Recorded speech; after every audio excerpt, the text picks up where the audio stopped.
Hello, today we're going to design a throwing star. And we're going to make them from the sheet metal that I pulled off of a microwave oven that someone down the street threw away. The first thing we're going to do is draw a 4-inch circle onto some cardboard. My compass is set at 2 inches, the radius. And now I'm going to draw an 1.5 inch circle in the center. I have my compass set at 3/4 of an inch. And now I'm going to find the center of the circle and make darker lines. First thing I need to do is measure a chord like that.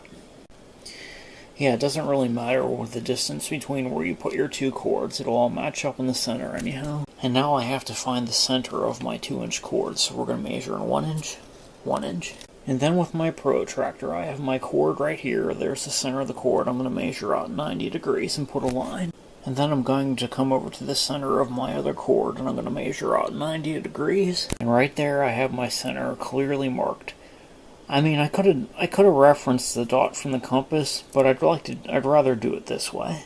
You can find the center of any circle by doing that. And then I'm going to come to center in one of my chords, and then we're going to measure about 20 degrees and see how that comes out.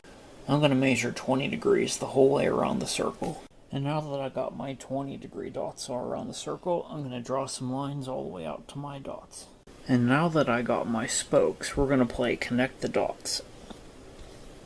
Here you can see how I'm connecting the lines. I'm going from the inner circle to this line on the outer circle to this line on the inner circle right there. Yeah, if that was heavier gauge metal, I would put a hole right here, a hole here, and I would go the whole way around and put holes in it to make it look more aesthetic. And now it's time to cut out that pattern.